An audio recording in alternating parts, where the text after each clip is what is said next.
conocimiento es posible, tiene sentido entonces preguntarnos cómo nosotros podemos clasificar, cómo nosotros podemos entender el conocimiento. Entonces, hay varias clasificaciones del conocimiento. El día de hoy vamos a ver una clasificación particular.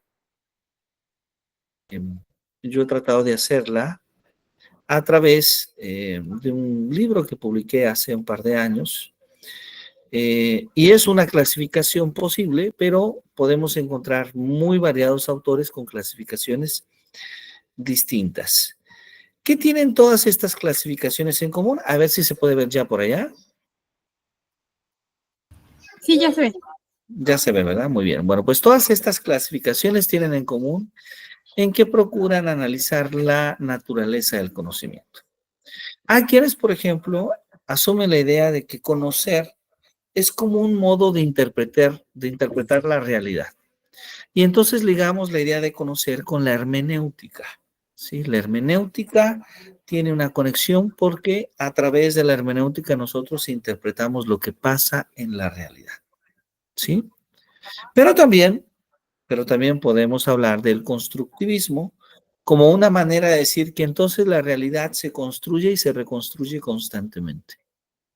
Entonces, ahí tenemos ya de manera muy directa dos maneras de construir conocimiento. Una es interpretando la realidad usando la hermenéutica y la otra es construyendo la realidad misma basándonos en el constructivismo. Entonces, si nosotros asumimos que el conocimiento es posible, si asumimos que hemos logrado finalmente derrotar al escepticismo, pues entonces hay nuevas preguntas. Por ejemplo, una pregunta muy interesante es, ¿cuál es la relación que hay entre el sujeto y el objeto de conocimiento y el sujeto? ¿Sí? ¿Cómo hace el sujeto para conocer al objeto? O en palabras muy breves, ¿cómo conocemos? Bueno, hay dos respuestas inmediatas. Una respuesta que viene desde el empirismo y que nos dice que las personas conocemos a través de la experiencia sensible, a través de lo que vemos, a través de lo que tocamos, a través de lo que escuchamos, a través de lo que olemos, a través de los sentidos. Es a través de los sentidos como nosotros conocemos. Y claro, con esta idea está de acuerdo Francis Bacon, John Locke, George Berkeley, David Hume, Augusto Comte, Joan Stuart Mill, Rudolf Carnap, todos ellos están de acuerdo en esta perspectiva. Pero por otro lado hay quienes nos dicen, no es así como conocemos. Nosotros conocemos a través de la razón. Este es el racionalismo. Y nuevamente ya encontramos personajes muy importantes, ¿sí? Descartes, Spinoza, Leibniz y muchos otros filósofos importantes. Entonces, hay muchas preguntas sobre cómo nosotros conocemos. Pero supongamos que ya sabemos cómo conocemos. Ya elegimos si somos empiristas o si somos racionalistas. Vamos a asumir que podemos conocer. Pero la pregunta es, si nosotros conocemos algo, ¿qué es lo que conocemos? Qué interesante pregunta, ¿verdad, Carla? ¿Qué es lo que conocemos? ¿Sí? Y entonces,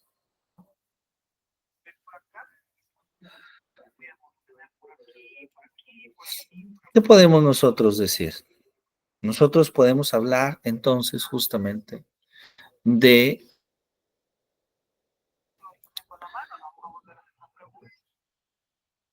que hay quienes asumen la idea de que aquello que nosotros conocemos, que es la realidad, la conocemos de manera independiente a nuestro pensamiento, ¿sí? Independiente a nuestro pensamiento. Yo existo independientemente del mundo, de la realidad. Es decir, la realidad no me necesita para que la realidad misma exista. Pero hay quienes dicen, hey, no es así. La realidad existe solamente en medida en que es pensada por ti, porque es tu realidad. Entonces, los primeros son realistas. Ahí está Aristóteles, ahí está Tomás de Aquino. Y los segundos son idealistas. Ahí está Immanuel Kant, ahí está Federico Hegel. Ahora, ¿podemos todavía preguntarnos un poco más? Sí.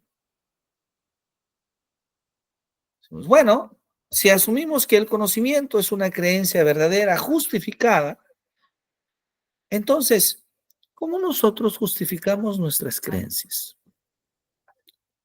Hay quienes asumen la idea de que las creencias se justifican en creencias más básicas.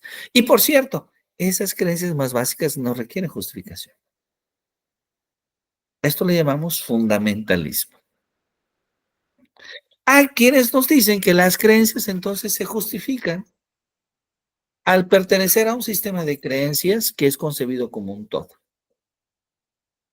Es decir, que en ese sistema unas creencias justifican a otras, no de manera aislada, pero sí tomadas todas en su conjunto. Y a eso nosotros le llamamos justamente coherentismo. Eso le llamamos coherentismo. Bueno, otra pregunta importante aparece sobre la verdad, que de hecho es una pregunta que he explorado en este libro, Epistemología, Conocimiento y Creencias. Es un libro que está disponible en Google Play Books o que también puede encontrar en Amazon si disfruta de hojear un libro en papel. ¿Cuándo entonces podemos decir que una creencia es verdadera? ¿Sí? Una respuesta rápida, una respuesta casi inmediata, es decir, claro, una creencia es verdadera si esa creencia corresponde con la realidad. Esto nosotros decimos que es que haya concordancia entre pensamiento y realidad. ¿Sí? A esto nosotros le llamamos correspondentismo. ¿Sí? Y bueno, de momento parece ser que es satisfactorio el correspondente. Esta teoría de la correspondencia entre la realidad y el pensamiento. El problema es que hay una teoría, ya lo vimos, que dice que la realidad puede ser o es independiente del pensamiento. En consecuencia, esta teoría no acepta la teoría de la correspondencia. Y entonces, hay quienes dicen, no. Entonces, lo que ocurre es que la noción de verdad por correspondencia es más bien como una especie de coherencia. Pero esa coherencia, nuevamente, también tiene cuestionamientos por otras corrientes del pensamiento. Entonces, como podemos observar, no es una tarea simple, no es una tarea nada simple ponernos de acuerdo sobre cómo se construye el conocimiento, sobre cómo conocemos, ¿sí? Y también sobre cómo sabemos que determinado conocimiento es verdad o no lo es. Esta ha sido una primera clasificación. Pero un personaje muy importante que nos invita a la reflexión, que nos invita a pensar a lo largo de la historia fue justamente Immanuel Kant. Y voy a permitirme ahora compartir un video breve, no tan extenso como el de la vez pasada, no tan cansado como el de Rolando García, sobre Immanuel Kant. ¿Ok? Aquí va. Vamos a compartir pantalla.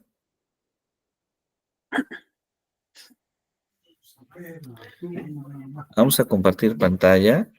Y aquí tenemos a este video que, por cierto, lo hizo una televisora.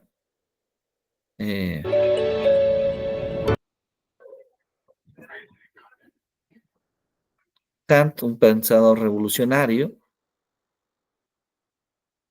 Bien, ahí va. Un hombre que transformó el pensamiento humano. Su profesión, filósofo. Su nombre, Immanuel Kant. Su lema, atrévete a pensar. Algo bastante atrevido para la época. Kant nació hace 300 años en lo que era entonces Königsberg, pero sus ideas aún son tan relevantes como lo fueron en su época. No era un filósofo ajeno a la realidad, sentía una gran curiosidad por el mundo. Kant fue el primero en elaborar una teoría diciendo que debemos conectarnos unos con otros. Kant decía que la injusticia cometida en un lugar del planeta se siente en todas partes. Y justamente por eso Kant es tan importante hoy.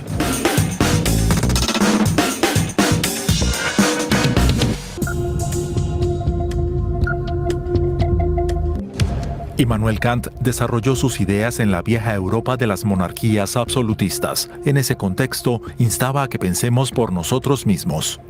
Ese es uno de los mensajes de Kant. No tengan tanto miedo, tengan valor.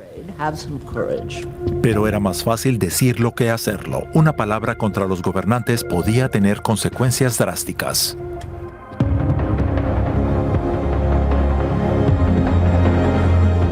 Nada podía haber sugerido que Kant llegaría a ser un día uno de los pensadores más importantes de la historia, ni que sus ideas cambiarían para siempre la filosofía. De procedencia humilde, su padre era artesano y su madre ni siquiera asistió a la escuela. Immanuel fue el cuarto de 11 hijos y muy pronto se destacó por su inteligencia, que sería su mayor recurso para salir adelante. Resulta interesante que el ascenso social mediante el talento siempre fue posible, aunque para eso había que ser brillante.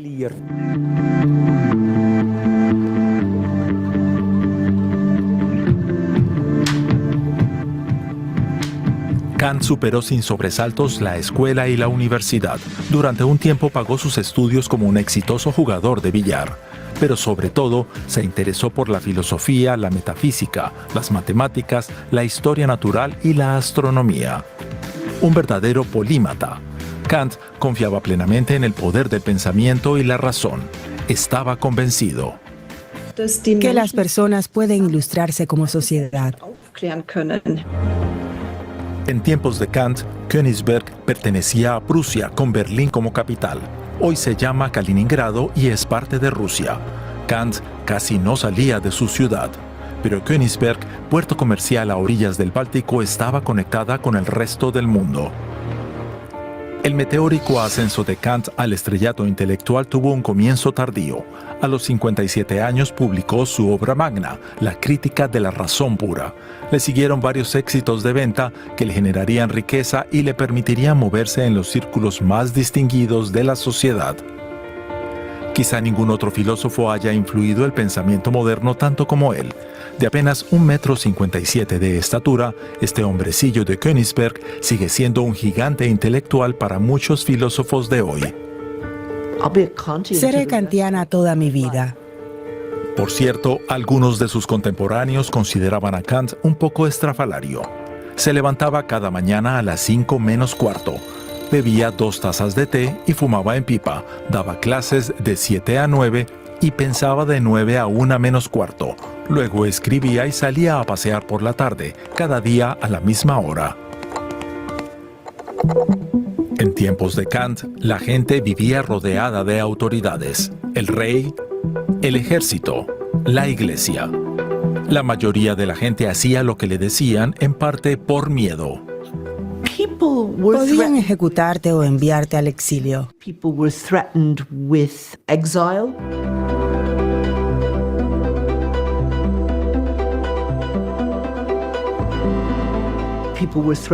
Arrojaban a la gente a la cárcel. Esto ocurría en toda Francia y en muchos lugares de Alemania e Inglaterra. Pasaban muchas cosas sustancialmente peores que un linchamiento digital en Twitter.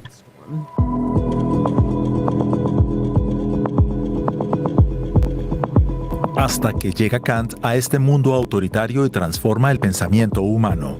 Lo que pedía era realmente simple, pero valiente y productivo. Exhortaba a la gente a usar su propio razonamiento en lugar de seguir directivas. Sapere aude, atrévete a pensar. Este pensar por uno mismo también es algo que apunta a sacarnos de ciertas zonas de confort, porque no podemos permitirnos hacernos las cosas más fáciles de lo que son, y muchas cosas requieren capacidad de diferenciación, autocrítica y humildad.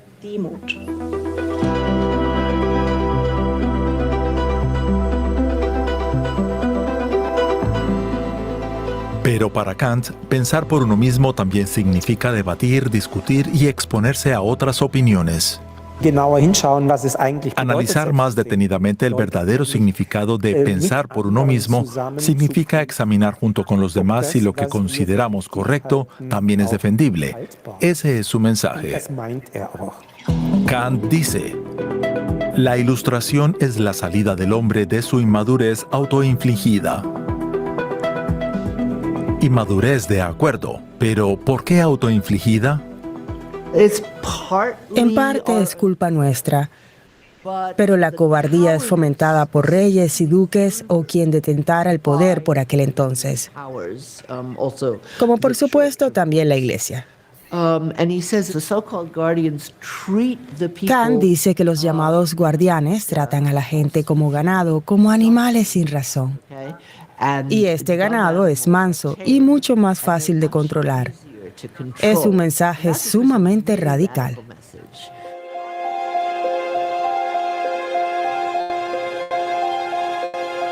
Kant observa el cielo estrellado y hace un descubrimiento fascinante.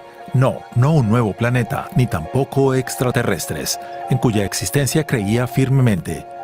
Mirando hacia el infinito, a lo que llama el cielo estrellado, Kant percibe un segundo infinito, pero dentro de sí mismo.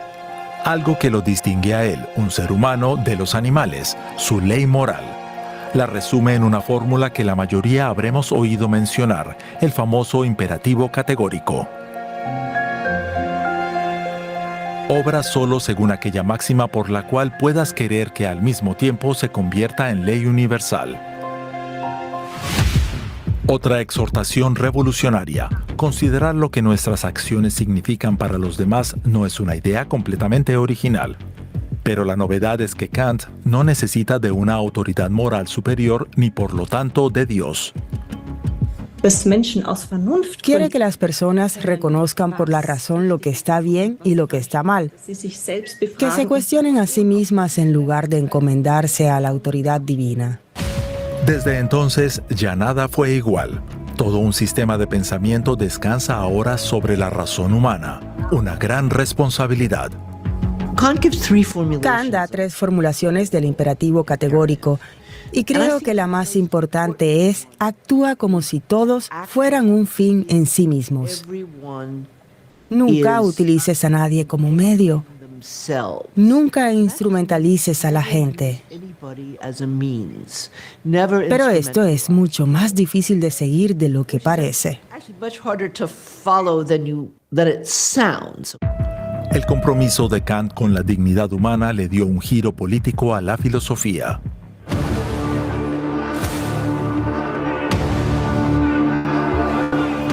El mundo en el que vivía Kant se vio profundamente sacudido en 1789 por la Revolución Francesa.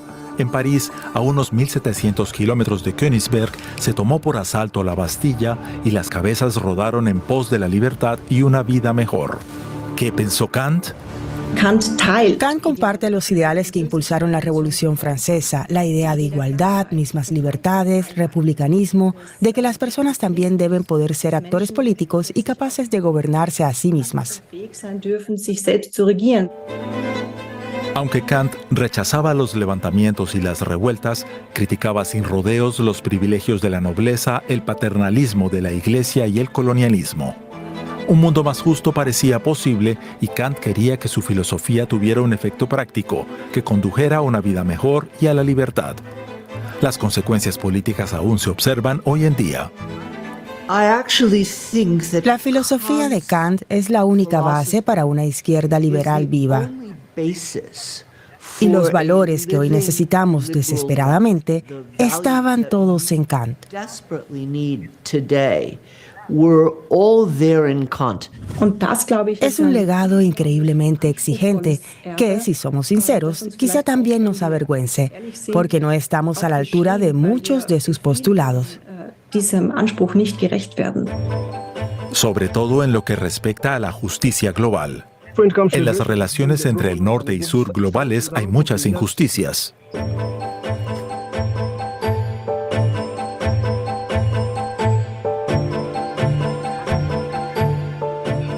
Sobre todo las políticas dictadas por instituciones financieras internacionales que implantaron el neoliberalismo en África. En muchos países, el neoliberalismo ha impulsado la codicia, el acaparamiento de tierras y la corrupción. Esto es una injusticia. Kant diría que es una violación de su imperativo categórico.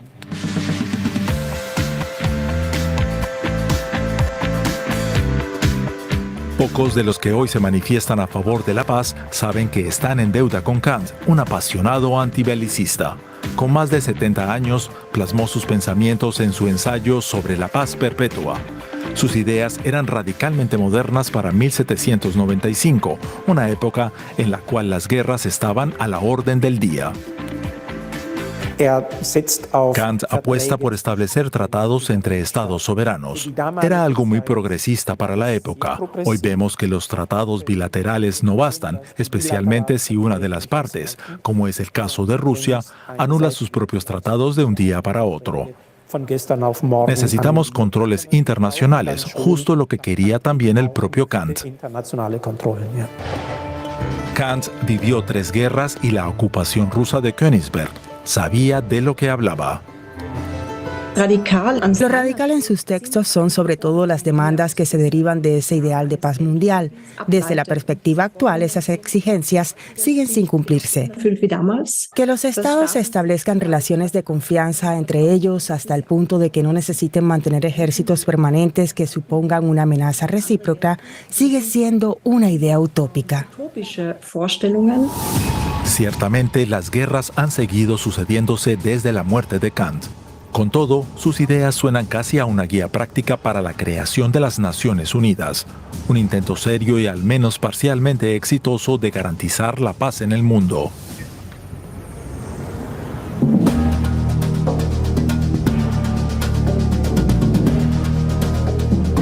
Kant vivió en la era de la Ilustración, pero como él mismo reconoció, no fue una era ilustrada.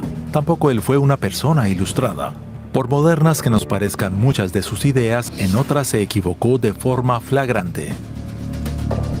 La humanidad alcanza su mayor grado de perfección en la raza blanca. Especialmente perturbadora es su teoría sobre las supuestas razas humanas, donde vincula características externas a cualidades morales e intelectuales. Para él, los amerindios, a los que denomina raza roja, están incapacitados para la cultura. Básicamente no pueden abandonar el estado de naturaleza.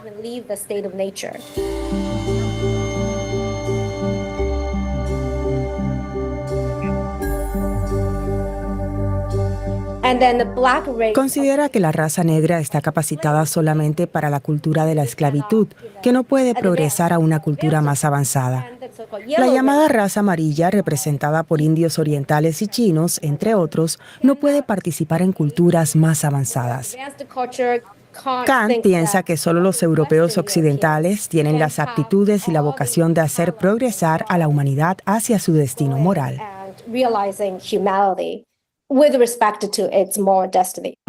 Hoy ese tipo de pensamiento es inaceptable y parecería en total contradicción con la idea de universalismo de Kant, la idea de que la dignidad humana se deriva de nuestra capacidad de razonar. ¿Erosionan los postulados racistas de Kant su idea de justicia? Para muchos académicos kantianos, sus ideas sobre las razas son secundarias con respecto al núcleo de su filosofía. Consideran que esas ideas no afectan a la consistencia de su teoría. Así que lo juzgamos en base al núcleo y a la consistencia de su epistemología, su ética y su metafísica. De hecho, en su última obra, Kant defendió la igualdad de derechos. ¿Se retractó el filósofo de sus tesis racistas? Los académicos no se ponen de acuerdo. pero está claro que sus opiniones estaban firmemente arraigadas en el pensamiento de su época, algo aplicable también a su antisemitismo y su menosprecio por las mujeres. Sin embargo, al final de sus días, Kant acabó exigiendo un derecho de ciudadanía mundial, un derecho de visita para todos. Ante todo, no debería rechazarse a los refugiados. Kant reconoció en aquel entonces algo que lamentablemente en el siglo XX ya no se da por descontado. Es decir, que todo ciudadano debe poder abandonar su país y buscar refugio en otro lugar si es aceptado.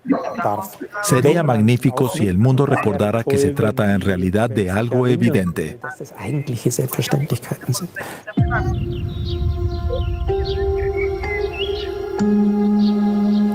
Pero por muy utópicas que parezcan sus ideas sobre paz perpetua, ciudadanía global y justicia, ciertamente Kant no fue un soñador. Al contrario, observaba la realidad con sobriedad, pero creía en la esperanza. La cuestión es cómo entendía Kant la esperanza. No la entendía como sentimiento o emoción, sino como una obligación moral.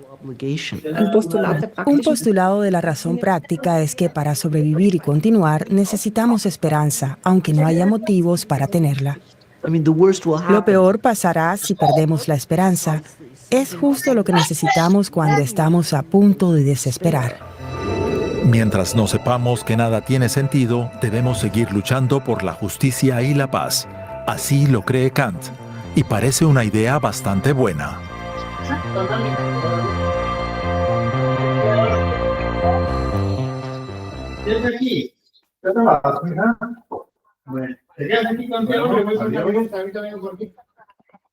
Muy bien, muy bien. ¿Qué le parece este pensador? Por cierto, un pensador que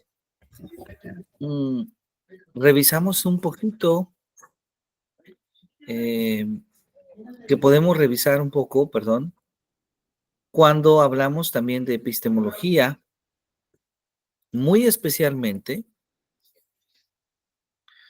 cuando en Kant nos referimos, por ejemplo, a preguntarnos sobre el valor del conocimiento.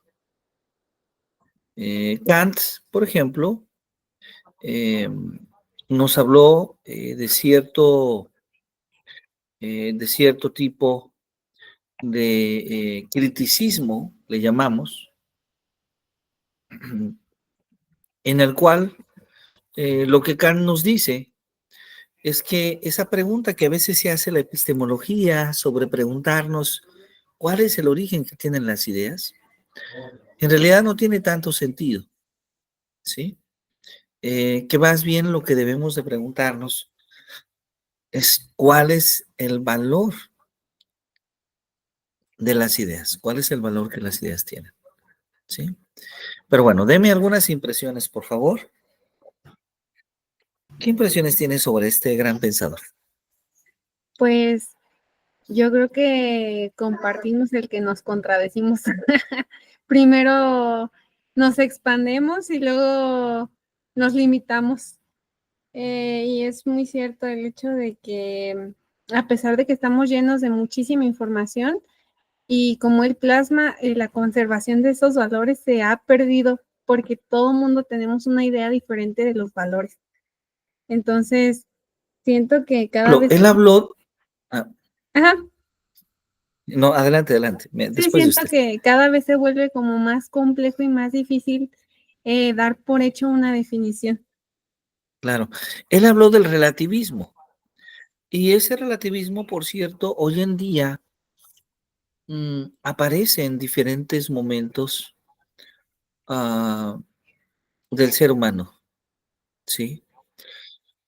El relativismo no necesariamente es inadecuado, porque ciertamente sí hay cierto relativismo en el pensar y en el ser. Cada persona tiene una interpretación distinta de la realidad. Bajo esta perspectiva tiene sentido el relativismo. Pero ¿qué pasa cuando el relativismo se vuelve más radical? que podemos llegar al hecho de que entonces, como cada persona vive una realidad distinta, pues la realidad es la que yo vivo. Y entonces puedo desconectar tanto mi realidad y yo puedo llegar a suponer que vivo algo que en realidad no estoy viviendo. O que soy alguien quien realmente no soy. Yo podría decir, es que yo me siento como un cocodrilo visto de verde. Tengo derecho a decir que soy un cocodrilo porque me siento como un cocodrilo. La respuesta que nos da la ley es sí. Bueno, esto inmediatamente, un abogado que revise nuestra clase va a decir, hey, profesor, hay un detalle, porque cada país tiene normas distintas, pero la gran mayoría de los países progresistas van a aceptar el hecho de que puedo vestirme como un cocodrilo. Pero lo que Kant nos diría es, cuidado, Jesús. Tienes derecho a sentirte sí, pero no eres un cocodrilo. Por más que te esfuerces, te pongas escamas, te pongas, bueno, no sé, manos de cocodrilo, cuello de cocodrilo, no serás un cocodrilo. Porque la naturaleza del cocodrilo es diferente a la tuya. Entonces es distinto ser que sentir. Y a veces confundimos el ser con el sentir ser. Son cosas distintas. Bueno, entonces este relativismo también tiene que tener sus límites, porque llega un momento en que tenemos que decir la verdad, porque llega un momento en que tenemos que hablar de la realidad, y la realidad, desde un punto realista, ¿sí?, subyace a la realidad que piensa usted y que pienso yo. Subyace a la realidad de todos. Entonces nosotros llamamos realidad solamente a una parte de eso que es en realidad la realidad misma. Sin embargo, la mayoría de las veces asumimos que la realidad es eso que nosotros llamamos realidad. ¿Sí? Entonces, Kant es el filósofo, uno de los filósofos más influyentes de su época y es uno de los filósofos más influyentes de todos los tiempos. Uno de sus trabajos más importantes es Crítica a la razón pura. No sé si usted ha escuchado hablar de este libro. No, me parece que no, nunca lo había escuchado. El que sí es el de las estrellas o algo así, lo escuché, pero no lo he Bueno, revisado. Crítica a la razón pura es probablemente su libro más importante o uno de los más importantes. ¿Y por qué se llama Crítica a la razón pura? Porque Kant se pregunta en este libro, ¿qué es lo que debe guiar al ser humano? Entonces, una respuesta inmediata es, bueno, lo que debe guiar al ser humano son sus sentimientos, son sus emociones. Pero resulta que los sentimientos y las emociones, particularmente las emociones, son pasajeras, son breves, son temporales y son cambiantes. Entonces, el ser cambiante es algo que no es estable, que no define al ser humano, entre comillas, ¿verdad? Entre comillas. Entonces, parece ser que no es una buena idea que sean únicamente las emociones quienes dirigen lo que el ser humano es. Bueno, ya no fueron las emociones, tal vez sean las pasiones, porque el ser humano es apasionado. Nos apasionan muchas cosas. Nos apasiona algo que nos gusta, nos apasiona algo que disfrutamos.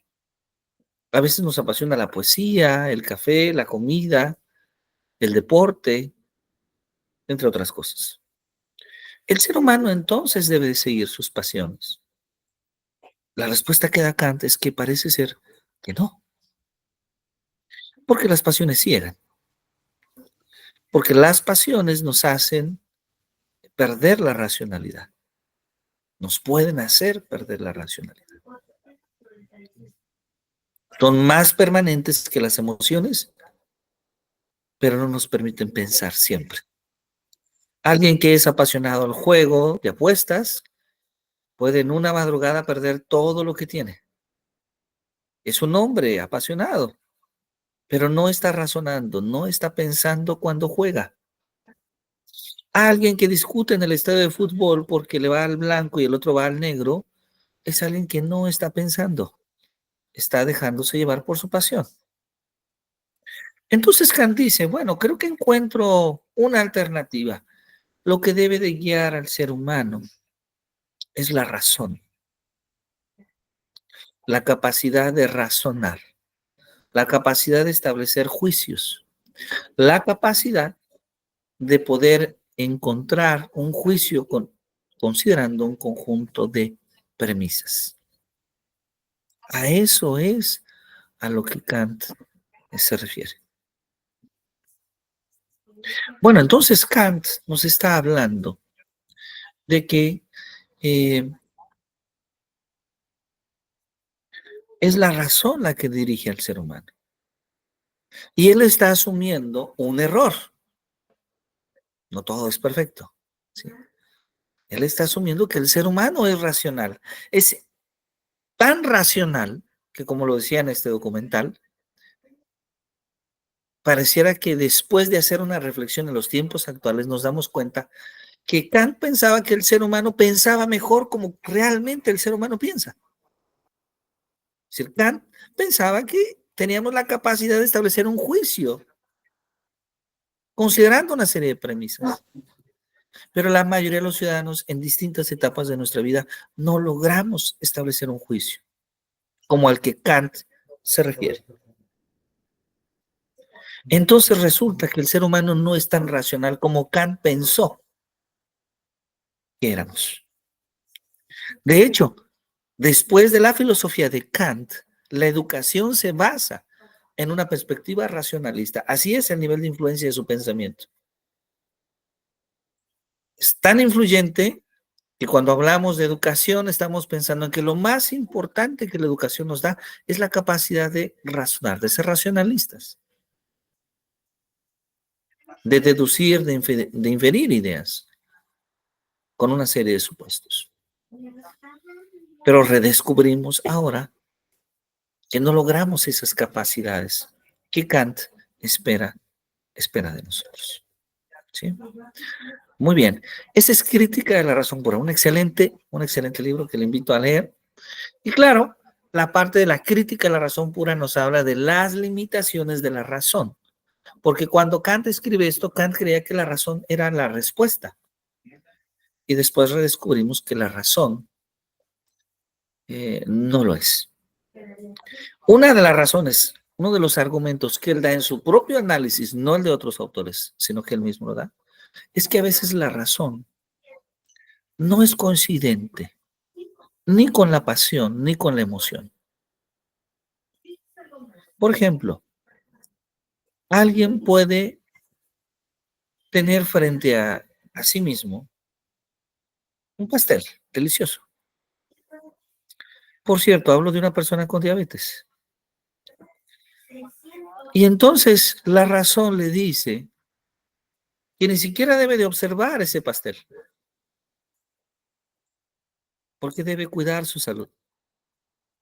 Pero la emoción, la pasión, le dice que se ve delicioso, se ve justo como ese tipo de pastel que esa persona disfruta. Y empieza a construir ideas. Vas a morir y no vas a disfrutar. Vas a morir algún día y no vas a disfrutar de esta tarta de pastel. Entonces,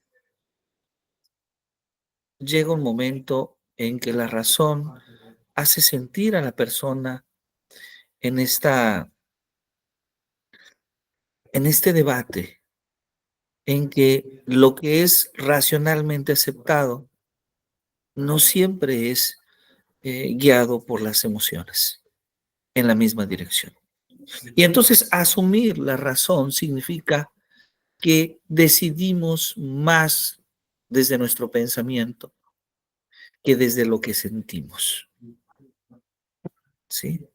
Y esto es algo muy complejo en el ser humano, porque el ser humano, para muchos, el ser humano es un ser humano porque siente, porque tiene la capacidad de sentir. Bueno, no hablaré más de Kant, pero bueno, invito a leer a Kant. Es un autor que vale mucho la pena analizar. Ok, vamos a seguir con nuestra presentación porque otros autores han hecho análisis muy interesantes sobre el pensamiento filosófico. Maestro, Sí, sí, antes a de Susan. que siga, bueno, tengo una duda. Hablando de la realidad, en sus palabras, ¿cómo lo definiría? O sea, ¿si existe o no existe? Y si se necesitan más de 3 personas para definir la realidad. Porque, bueno, me pasa que a veces estoy pensando justamente entre existo o no existo, y si no existo, entonces no lo pienso, y si lo pienso, si existo o no existo. Bueno, total, mi realidad yo sé que es diferente a la percepción de otros ojos, como la realidad de usted puede ser diferente a la percepción de mis ojos. Hay algo que diga, ¿sabes qué? Ni tú estás bien, ni tú estás bien. La realidad es esta, ¿o no? Claro, claro, sí lo hay, claro que sí. Esa es una muy buena pregunta. Lo que hay es la evidencia. Preguntarnos por la realidad nos va a llevar a preguntarnos por la verdad. Y preguntarnos por la verdad nos va a llevar a ir a la evidencia. Es decir, la realidad no es ni como usted piensa, ni como yo pienso, pero sí existe. Pero sí existe. Sí, sí existe. Y existe en primera instancia, bueno, a lo mejor ahí ya usted me va a hacer una pregunta muy compleja. ¿Qué significa que exista? ¿Existe para mí? O sea, porque yo existo, existe, o la realidad existe sin que yo exista. Muy interesante. Lo cierto es que la historia de la civilización existe sin que nosotros existamos. Ujú. La tierra existe sin que Jesús exista. Entonces, bajo esta perspectiva, soy un poco más realista, aunque no un realista radical, Ok. no un realista definitivo, así es. Ujú. Así es. Porque también estoy consciente que gran parte de la realidad que describimos, la describimos desde nuestro pensamiento. ¿Sí? Es nuestro pensamiento quien en gran medida eh, determina lo que observamos a través de la realidad. Pero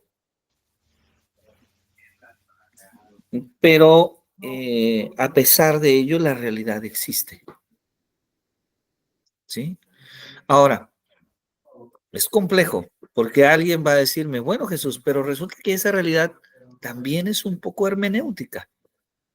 ¿Y a qué me refiero con ello? A que nosotros interpretamos parte de la realidad. Si vamos al trabajo y le damos una interpretación a cada momento que vivimos. Si me saluda una persona o no me saluda, de acuerdo a mi estado emocional, de acuerdo al clima, hay muchos factores involucrados en la interpretación de la realidad. Pero Carla va a decir, no, no, no, no.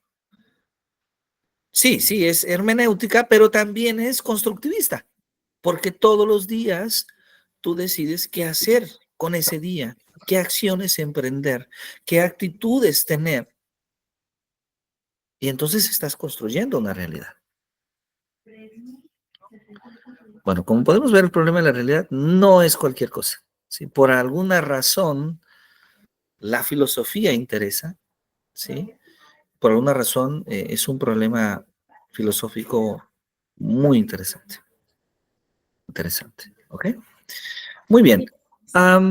Voy a compartir pantalla y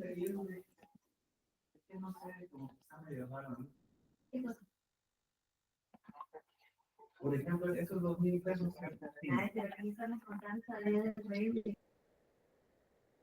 Shirao. Y Shirao trata de clasificar estas corrientes epistemológicas. ¿Qué hace Shirao? Shirao nos habla de las corrientes epistemológicas. Por cierto, este libro le recomiendo muchísimo. Es un libro de casi 1000 páginas, Introducción a la Historia de la Filosofía, que se disfruta en su lectura. Bien, vamos a ver al menos 2 criterios de Shirao, porque son varios criterios. Primer criterio. Clasifica las ideas por el origen de sus ideas. Y Shirao nos dice, hay ideas, hay pensadores que asumen que hay un cierto innatismo en las ideas, es decir, que las ideas ya existen, que simplemente las tenemos que desarrollar. Algo muy parecido a lo que decía Sócrates, y de hecho aparece Sócrates. Sócrates, Platón, San Agustín, San Anselmo, San Buenaventura, ahí aparece. E inclusive algunos racionalistas como Descartes, como Spinoza, como Leibniz, asumen en cierta medida que ya nacemos con las ideas, que las ideas ya están en nuestra conciencia y que solamente las vamos desarrollando desde que nacemos. Pero hay quienes dicen, no, no es así. Las ideas no vienen desde que nacemos. Las ideas las construimos cuando interactuamos con los objetos, cuando interactuamos a través de los sentidos, cuando vivimos experiencias. Eso dice Protágoras, eso dice Epicuro, eso dice Francis Bacon, Thomas Hobbes, John Locke, George Berkeley, David Hume, inclusive Charles Peirce y John Dewey, por mencionar algunos más. Hay quienes asumen esta otra postura. Pero luego está quien dice, ya lo había anticipado a Kant, dice, esto de preguntarnos por el origen de las ideas no tiene tanto sentido. Además, es algo indemostrable. Lo que es importante saber es cuál es el valor de las ideas y sobre todo, cuál es el valor de las ideas una vez que las ideas están en nosotros. ¿Sí? Y finalmente, el realismo moderado. ¿Sí? Ese realismo moderado que nos dicen que las ideas provienen de la experiencia, sí, pero tienen un valor universal, ¿sí? Como lo dice Aristóteles, como lo dice Santo Tomás de Aquino, ¿sí? Entonces, veamos, por favor, qué interesante este trabajo, ¿no? Cuando nos referimos al origen de las ideas y vemos que hay varias o muy diversas perspectivas, ¿sí? Muy diversas perspectivas. Ok, vamos entonces a dejar, Dios, la primera tarea. Ahí va, la primera tarea. Vamos a revisar entonces, a tratar de establecer el conocimiento y vamos a tratar de diferenciar cuando hablamos de un conocimiento empirista, no, perdón, no empirista, inductivo, deductivo, místico, ¿sí? Místico,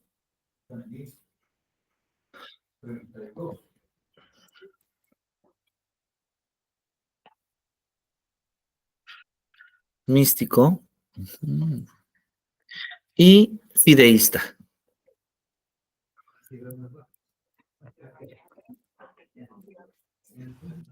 Ahí está, fideísta. Fideísta, ok. Fideísta. Ajá.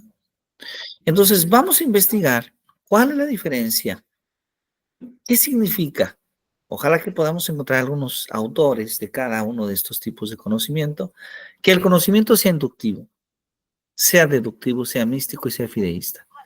Y vamos a tratar de identificar con cuál de estos tipos de conocimiento es con el que nosotros más nos identificamos. Es decir, usted cuando hace una reflexión, ¿es fideísta? ¿Es mística? ¿Es deductiva? ¿O es inductiva? ¿Será que puede ser las cuatro a la vez? ¿O será que algunos de estos tipos de conocimiento son más comunes en su persona que otros? Ahí va la pregunta. ¿Sí? Sí, está bien, doctor. Muy bien, vamos entonces a investigar eso. Y bueno, si usted está de acuerdo, nos vemos el próximo jueves en punto de las 8 de la noche para seguir hablando de epistemología de la educación. Sí, ¿Alguna duda, alguna pregunta que no sea existencialista?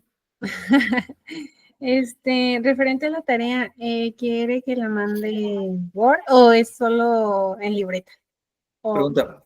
Hagamos un cuadro de work, ajá, Ujú. donde mostremos las características de estos cuatro tipos de conocimiento, Ok, ¿sí? sí, está bien. Podremos hablar de las características. Le iba a decir diferencias y similitudes, pero es muy probable que encuentre muchas diferencias. Ujú. Entonces, más bien, simplemente las características que nos permiten hablar de estos cuatro tipos de conocimiento. Sí, está muy bien. Perfecto. Bueno, pues le agradezco mucho su trabajo, que tenga una muy buena noche, un buen descanso y muchas gracias por su atención. Muchas gracias, doctor. Que tenga un bonito fin de semana. Igualmente, muy bonito fin de semana. Que la pase muy bien. Buena noche. Adiós.